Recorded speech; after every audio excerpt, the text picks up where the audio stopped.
All right, got the chassis pushed outside for a little bit, and he's getting this original rear end all detailed up and painted. I know it seems kind of crazy using a rattle can, but I had mentioned this in another previous video. This epoxy paint is insane. It's super, super strong, looks nice. It dries in like, what, 10, 15 minutes? Yeah. Literally 10 or 15 minutes, and it's completely dry. And like I just stated, it is super, super strong and durable. So we'll kind of show you what it's like when it's done. But this is kind of a before, after what, wire wheeling it and wiping it down. Not amazing, but another good thing about this stuff is that you don't have to get like stupid clean. You can still cover stuff, and it like really, it kind of locks everything down, because we've used it on some suspension and brake parts too, haven't we? Yep. So this stuff is really good. So yeah, we'll show you what it's like when it's all finished up. All right, guys, we got this thing all coated up. Looks really nice.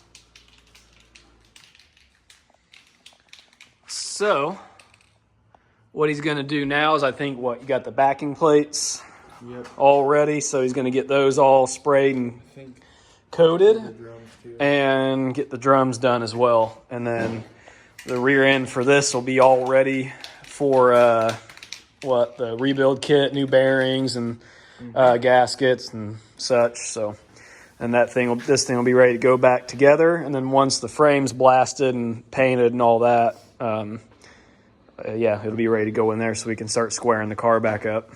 All right, here we are, another morning starting out. So just showed you guys some footage of the rear end. So here it is.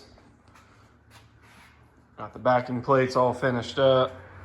The rear end housing itself's all finished up. And the drums as well, both those. So, and the actual housing itself and the pig. So right now what we're gonna do, I know I talked about getting this chassis blasted. We have a good friend that does that stuff, but this car is not isn't meant to be some SEMA crazy show car build. So we actually decided to, we're just gonna freaking take the power wire wheel and just knock this thing down. It's quicker than trying to load it up in a trailer and drive it 30 minutes away and get it blasted, then have to wait, then go pick it up. So we can knock this out in a couple hours. So we're going to get some stuff rearranged here, and then I'm gonna roll this thing outside, so I can do that outside so it's not making a mess in the shop. So we're gonna get this stuff all switched around so I can get this thing out there and get it cleaned up, because then it'll be ready for a little bit of self-etch primer and paint this thing.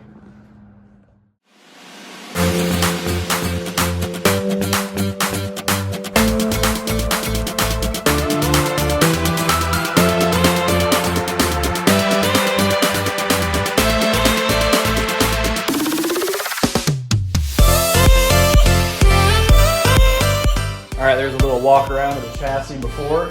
So obviously, as you can see, got it outside. So I'm gonna get this wire wheel all set up, and gonna go to town on it.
All right, we got the bottom side of this thing all cleaned up as well. So we're gonna go ahead and we got some chassis paint ready. And we're gonna flip this over and probably do the top side first and the bottom. And yeah, we'll go from there.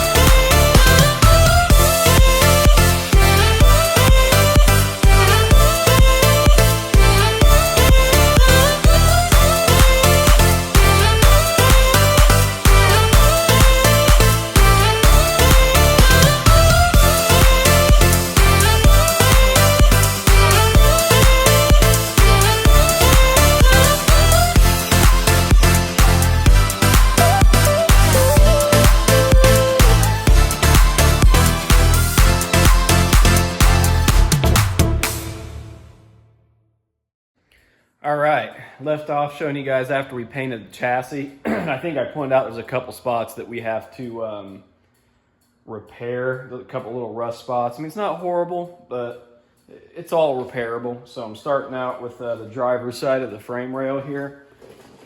And I've already got my little area cut, so it's time to get it popped out. As you can see, these 3 little rust spots. But real solid on the bottom and real solid above it and around it. But for some reason, this frame was just full of crap. So I can see why it rotted out in a few areas. So got this coming out right now. And then I'll make my way over here to this little spot. It's solid underneath. That's a factory hole you see under there. But real rotted out right here, but real solid everywhere else. And this is kind of important because this is where the leaf spring mounts. And this car is going to have a big block in it, and you just don't want anything being weak on this chassis. So like I said, I'm starting out with that, and then I'll probably plate this in, make a piece, and kind of cut this out, weld it in at the top, and then, you know, plate it in around the bottom here. So that way that'll strengthen that up. And I got to do the same on the other side, except for it's a little worse on the other side. So but anyway, we'll go ahead and get started with this and go from there. Okay, here's what I'm talking about. I've already put, you know, I probably blew this chassis out for 15 minutes yesterday. And this is the kind of crap that's just still left over in here. There's some scaly crap from somewhere. Yeah, there's just a bunch of mice nests and acorns, sand. Anything you can think of was in here. So yeah, I'm gonna work on cleaning this up a little bit. And then I got this piece came out really nice, so I'll be able to make a nice template off this for my repair piece. So we'll go ahead and get that started. And if you're ever doing any sort of repair, whether it be on a chassis or body or anything, just a little tip: whenever you go to make your piece, make it as close as you can to the piece you cut out, but also you want to, repair as much good metal as you can. And by that, I mean you want to take it out past the rust. You don't want to try to, cut it short like, well, they'll have to cut out more, but it's better just to cut out more. And you always want to make your piece fit this. So if your template comes out and it's just a little bit bigger, you go massaging your piece and then it might come out too small and you're screwed. So it's better just to make your piece fit this. So if I would end up making this just a tad bigger, I'll probably come in through here and just slightly trim all this out and then be able to make it fit the rail. That way you have more good metal than you do bad. All right, there it is. So it's all fit up and ready to be welded in. So we're getting gas for our smaller welder because we got 30 thousandths wire in the big one, and that would just eat this stuff alive. So getting some gas for the small welder right now, and then we'll be able to weld this guy in, and we're ready to move on to this guy. All right, got a little bit better fit up. Shaved a little bit off this bottom edge and a little bit off this top edge, so I have a little bit of a gap all the way around. And so what I'll do is probably get myself a couple magnets and hold this thing in place when I go to weld it. So this thing's all done, and we are ready to move on to the side like I just said in the previous clip. So not exactly 100% how I want to do this, since this ginormous leaf spring bracket is in the way. So I may just make a piece out of 1/8 inch that comes down and plates in here, and I can weld to the bottom. So kind of ponder on that for a second and see what I want to do. Got the underneath side of the chassis all painted, and it's curing right now. And we got the last of the repairs done underneath. There's a hole in this area and this area wrapped underneath. So we got those done, and the plates all done in the leaf spring perches.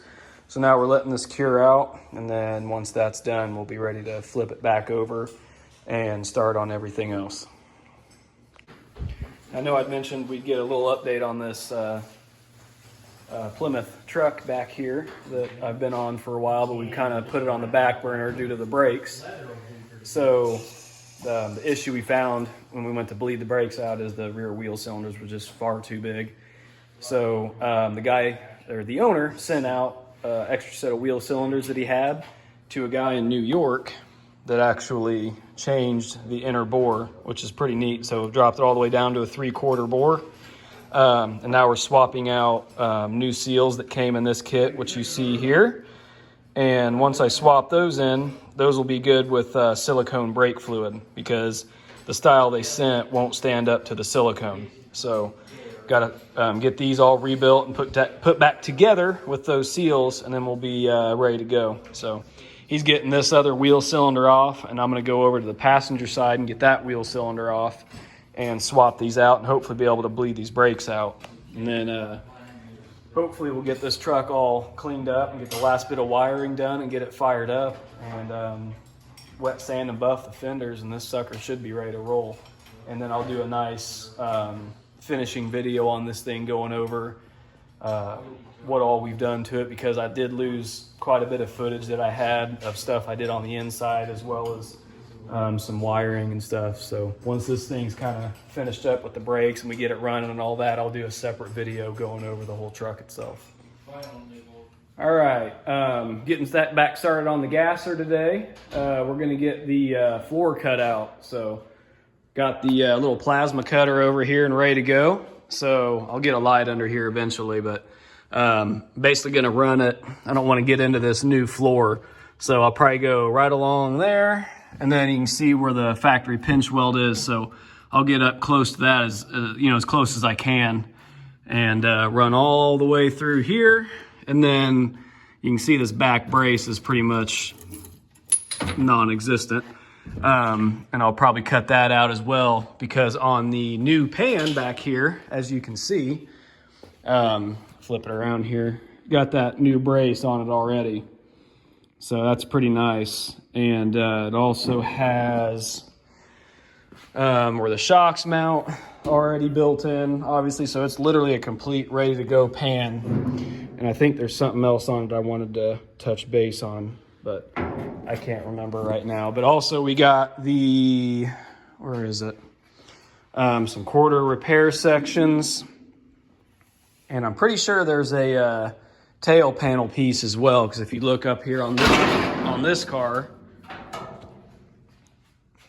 it's rusted out. So we got that tail panel section to replace all of it, and this is pretty kind of crusty through that area. So all right, we'll get this thing set up and start getting this trunk cut out.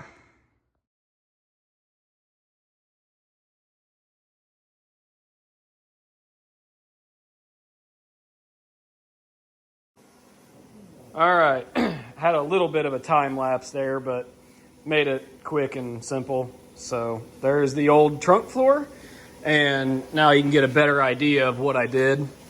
I still need to get this little portion off here, but the new trunk floor will lay right over the top of this lip here. And then, as you can tell, it went right up to the flange. So there's a flange back here from the inner quarter and a flange from the trunk. So I just need to grind this flange off, and then I got to cut this bracing out, and obviously the same with the flange on this side. And then once I get that out, Well, actually, I may do this first. I'm probably going to clean all this stuff up. And as I bring the car down, I need to run a brace of some 1x1 square stock and go from here to there and weld it so the trunk stays straight, because I actually have to remove this back piece and repair some of this as well as that little guy. So we'll probably lower this thing down and brace it up and figure out what I got to cut out back here, as well as get the flanges off. All right, we got the cross brace welded in for the rear. So whenever we're ready to start cutting all this back stuff out, it's braced and ready and nothing will move. And got this big block on a start cart for a future Nova project that you'll see in an upcoming video. So we're basically going through and getting everything we need to give this thing a tune up and see if we can get it fired up on the engine stand. So we'll record some of that as well. All right, guys, we're gonna probably just leave it off right there, and that'll cut this video out. So probably start filming when we start getting the rest of this trunk and rear end stuff cut out that I just mentioned in the last clip.